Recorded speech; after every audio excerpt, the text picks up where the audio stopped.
All right.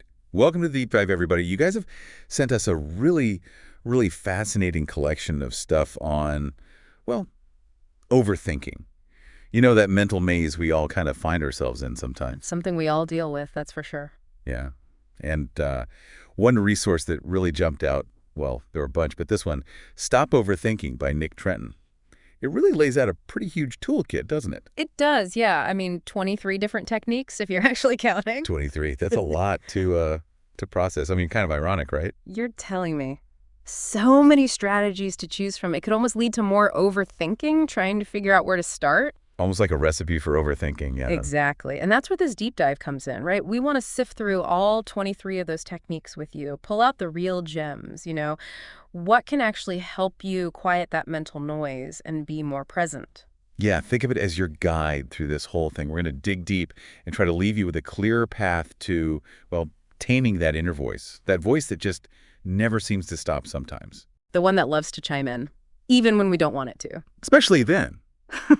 But to really get started, I think it's key to look at how our very thoughts, they can be the fuel for this whole overthinking engine. Oh, absolutely. And one of the most fascinating places to start is with what are called cognitive distortions.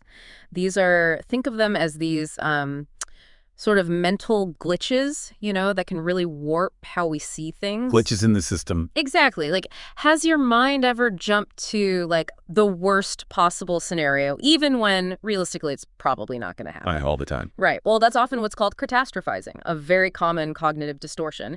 Or maybe you find yourself thinking in extremes, like something's either perfect or a total disaster. No in between. Black and white thinking. Precisely. Right. And as Trenton points out, that first step, it really is just becoming aware of these patterns. That's huge in itself. Just realizing, hey, my mind tends to do this. It's like shining a light on those unconscious habits. Exactly. You can't change what you don't see. Yeah. So step one is definitely increasing that awareness. Okay, so we've spotted a negative thought pattern. Now what? This is where cognitive restructuring comes in, right? Exactly. So cognitive restructuring, this is where we're actually doing the work, to challenge those negative thoughts. Actively changing the script. Totally. It's about looking for evidence, that goes against those thoughts, considering, are there other ways to see this situation? And then, this is important, making the choice to replace them with more realistic, balanced thoughts. So it's not about just, forcing yourself to be positive all the time. No, not at all. It's not about being fake or denying reality. It's about being more accurate, having a healthier conversation with yourself, basically. Right, it's like mental weight training. You're building up those mental muscles. Love that analogy. Strengthening those cognitive pathways. Now, one technique that really got me thinking was this idea of behavioral experiments. Not just thinking differently, but actually going out and testing those thoughts in the real world. Ah, yes. This is where things get super interesting because, well, it's not just in your head anymore. This real-world application. It is. So let's say you have this belief, this nagging thought that you're going to fail every time you try something new. I think we've all been there. Right. So with a behavioral experiment, you'd pick a small new task, something manageable, and you actually try it. And then, this is key, you watch what happens objectively. Did you fail? Or did something else happen? So you're basically gathering evidence. Exactly. Evidence that directly challenges that initial belief. I mean, think about it. You're basically doing a little science experiment on your own mind. That's a cool way to put it. You're putting your thoughts on trial. And the evidence, it can be so powerful. Like, oh, wait, maybe I don't always fail. It can really shift those deep-seated beliefs. So you're rewriting the rules based on real experience. I like that. Now, for those who are, well, maybe a little more organizationally minded, Trenton talks about dysfunctional thought records.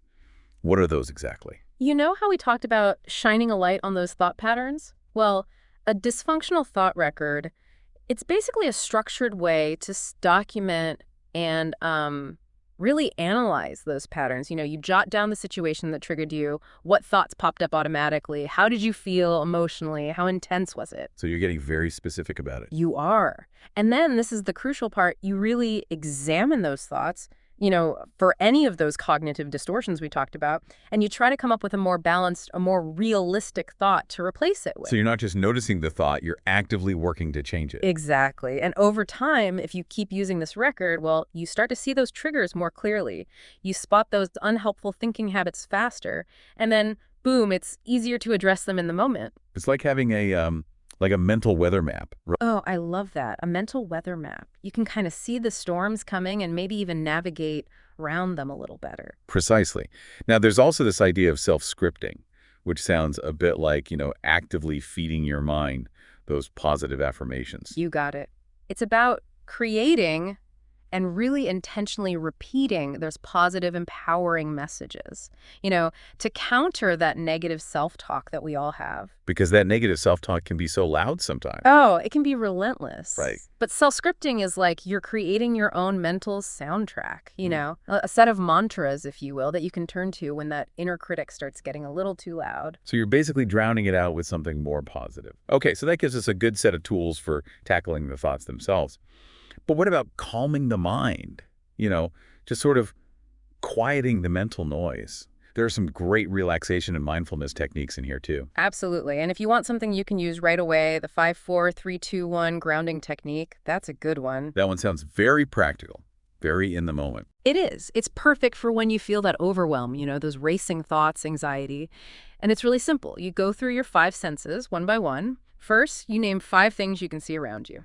Okay, so I see the microphone, Exactly. Then 4 things you can physically feel. Maybe the chair you're sitting on, your clothes, the ground under your feet. the texture of my shirt. Yes. 3 things you can hear. Could be the hum of the computer, birds outside, traffic. Okay, I hear a car going by in the distance. Perfect. 2 things you can smell. Maybe coffee, your soap, a candle, anything. And finally, 1 thing you can taste. Wow. It's amazing how quickly that shifts your focus. It's like a mental reset, isn't it? Pulling yourself right back to the present moment by engaging those senses. It's a really powerful way to interrupt that overthinking spiral. Like hitting the pause button on a runaway train of thought. That's a good one. Then we have autogenic training. Now that sounds a little more involved. It is a bit more of a practice, yeah. So autogenic training, it's all about using the power of self-suggestion to create this state of deep calm. Self-suggestion meaning? Meaning you're basically giving yourself instructions, mentally. You focus your attention on specific bodily sensations, like feeling warmth in your hand, a heaviness in your legs. And with regular practice, you can actually learn to consciously guide your body into this state of deep relaxation. So you're kind of telling your body to relax. Exactly. And when your body relaxes, your mind tends to follow. It's like a mind-body connection thing. It is. And speaking of the power of the mind, there's also guided imagery and visualization. Ah, yes, the mental escape route. I think a lot of people have tried this at some point. It's a classic for a reason. So with guided imagery, you're basically using your imagination to conjure up these vivid mental pictures. Peaceful scenes, calming settings, whatever brings you that sense of tranquility. Could be a beach, a forest, a mountaintop. Whatever your happy place is. Exactly. And by focusing your mental energy on these positive images, you can reduce stress, promote relaxation. It's like a mini vacation for your mind. A mental getaway. Love it. Then there's progressive muscle relaxation. This one involves, actually tensing and releasing different muscle groups. Yep. It's based on this idea that, physical tension and mental stress, they often go hand in hand. When you're stressed, you might clench your jaw, tense your shoulders. So with this technique, you systematically go through each muscle group, tense it up, hold it, and then release. And as you do that, you become so much more aware of where you're holding that tension. So it's about bringing that conscious awareness to the physical sensations. Exactly. And by releasing that physical tension, you often find that mental tension starts to ease up too. It's like a domino effect. The body relaxing can help the mind relax. Makes sense. And then, of course, there's mindful awareness, which really seems to be a core idea in all of this. It comes up a lot in these discussions about overthinking, doesn't it? For good reason. It's so foundational. So mindful awareness, it's really about being present, in this moment, paying attention to your thoughts, feelings, sensations, but without getting swept away by them. So you're observing those thoughts, but not getting caught up in the story they're telling you. Precisely. It's like watching clouds drift by. You see them, you acknowledge them, but you don't grab onto them and try to fly away with them. You let them pass. Exactly. And the amazing thing about mindfulness is that it creates a bit of space, between you and your thoughts. You're not as entangled. It kind of weakens their grip on you. That's so important, that sense of separation. Okay, so we've talked about managing our thoughts and calming the mind, but let's shift gears a bit. What about managing our time and tasks? Reducing that external clutter that can really contribute to overthinking. And first up, we have the Eisenhower matrix. Oh, that's a classic and a really effective one. It's all about prioritizing, deciding what really needs your attention. And it's based on urgency and importance, right? Right, right. So you categorize everything you have to do into these 4 boxes. Urgent and important, those are the things you tackle right now. Then there are things that are important but not urgent, more long-term goals. Those should be scheduled. So you're making time for them? Exactly. Then there are things that are urgent but not important. Those you can often delegate. And lastly, those things that are neither urgent nor important, well, those you can probably just let go of. Those are the time wasters. Yep. And by using this matrix, well, you free up so much mental energy. You're not constantly juggling a million things in your head and stressing about what to do first. It's about being strategic.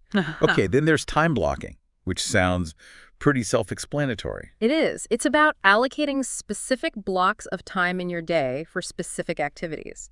So maybe 9 to 11 is for focused work on that big project, 11 to 12 is for emails, 12 to 1 is for lunch, and so on. So you're creating these containers for your activities. Exactly. And that structure, it can really help you focus during those blocks. You have that dedicated time for that specific thing.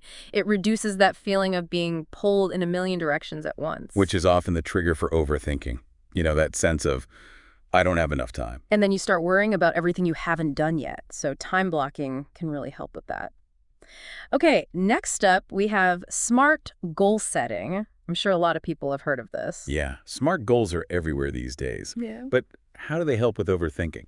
Well, when your goals are specific, measurable, achievable, relevant, and time-bound, you have so much more clarity. So no more vague aspirations. Right. It's like, okay, here's exactly what I want to achieve. Here's how I'll measure it. Here's how I know it's achievable. It matters to me. And here's when I'll do it. So there's a roadmap.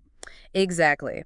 And that roadmap, it reduces so much mental chatter. You're not lost in that fog of possibilities, wondering what to do next. You have a clear direction. Okay, then we have the Kanban method. I usually think of that more for teams and projects, not individuals. It is often used for that, yeah. But the principles behind it can be so helpful for anyone who's feeling overwhelmed by their to-do list. So how does it work exactly? Well, visually, you basically have this board, right?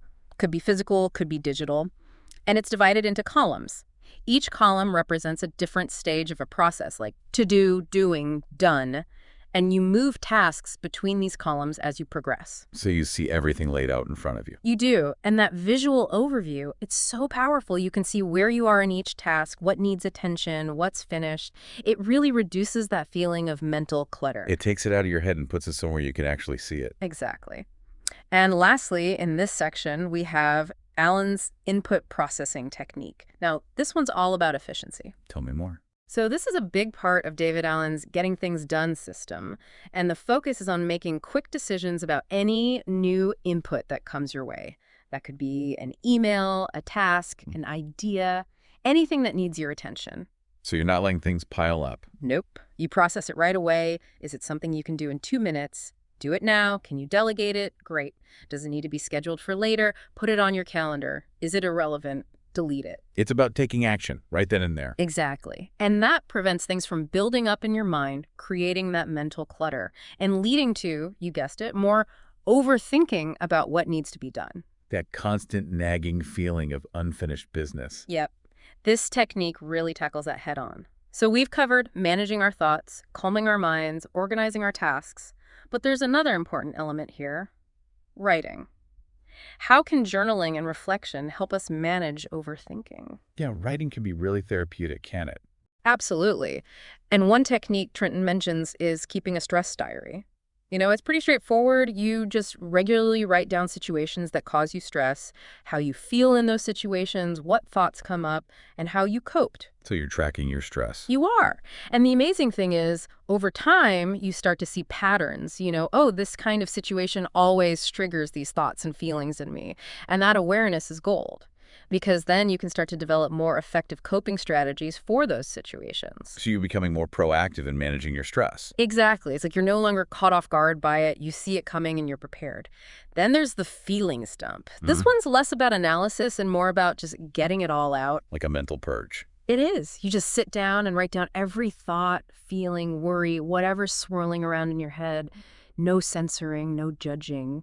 Just let it flow. Just get it out of your system.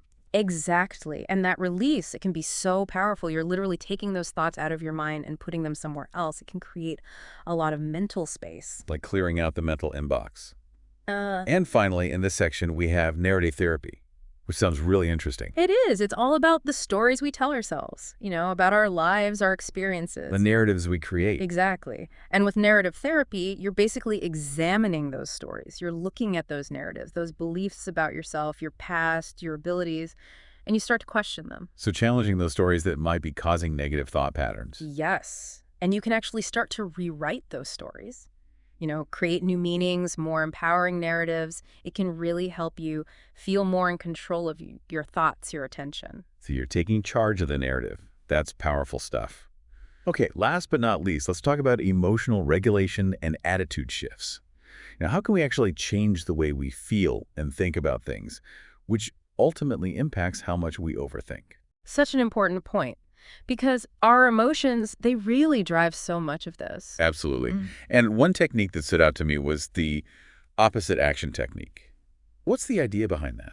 So the idea is that our emotions often try to push us towards certain behaviors. You feel sad, you want to withdraw, you feel anxious, you want to avoid. But sometimes those behaviors, they actually make the emotion stronger. You're feeding the negative emotion. Exactly. So with opposite action, you do the opposite of what your emotion is telling you to do. Feel anxious and want to isolate, reach out to a friend. Feeling sad and want to stay in bed all day, get up and go for a walk. So you're breaking the cycle. You are. You're doing something that goes against that urge, and often that can actually shift the emotion itself. Really interesting. It's like tricking your brain a little bit. In a good way. Then there's this really simple but powerful idea. Focus on what you can control. So much easier said than done, right? It is. Because let's be honest, so much of overthinking is about things we can't control. The past, the future, what other people think. The what-ifs and the maybes. Exactly, but this technique, it's about consciously shifting your focus to what you can control. Your own actions, your own thoughts, your own effort. So it's about taking ownership of your own little corner of the world. It is, and when you do that, so much of that mental stress just melts away because you're not wasting energy on things you can't change. You're focused on where you can actually make a difference. That's a great point. It's about channeling your energy wisely. Now, another piece of advice Trenton gives is to appreciate the present and cultivate gratitude. Oh, that's a good one. Because overthinking often takes us out of the present moment, doesn't it? It's either back to the past or ahead to the future, rarely here and now. Exactly. So the antidote to that is to really focus on what's good right now, the small things. A delicious cup of coffee, the sun shining, a good conversation. Finding those little sparks of joy. And actively feeling grateful for what you have, that shift in perspective, it can really reduce that negativity bias that fuels overthinking. It's about finding contentment in the now. Okay, another point Trenton makes is to prioritize needs over wants.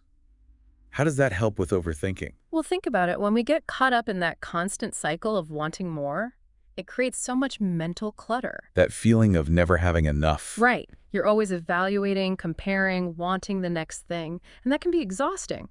But when you simplify, when you focus on what you truly need to be happy and healthy, it frees up so much mental space. It's about stripping away the excess and focusing on what truly matters. Exactly. It's like decluttering your mind. And last but not least, we have embracing imperfection. I think this one is so key because that pursuit of perfection can really drive overthinking. Oh, absolutely. That constant pressure to do everything perfectly, to never make a mistake, it's a recipe for anxiety and overthinking. Because perfection is an illusion, isn't it? It is. And embracing imperfection, it means accepting that mistakes are part of the process, that things won't always go according to plan, and that good enough is often good enough. It's about letting go of that unrealistic ideal. And when you do that, it takes so much pressure off. You can relax more, be more creative, more productive. Wow. That was quite a journey through 23 different techniques for tackling overthinking. It was, wasn't it? A real deep dive. But I think it really highlights how many different approaches there are to this. It's not a one-size-fits-all solution, that's for sure. Absolutely. And that's the beauty of it. Some people might find those cognitive techniques, the restructuring, the challenging of thoughts, really helpful. Others might connect more with the relaxation and mindfulness practices. And for some, it might be all about those emotional regulation strategies. Right, and you don't have to use all of them. It's about finding what works for you. Exactly. Experiment. See what brings you that sense of relief, that mental clarity. It's about personalizing your approach. So as you're absorbing all of this, think about this. If you could pick just one technique, one that really resonates with you, and commit to using it consistently, which one would it be?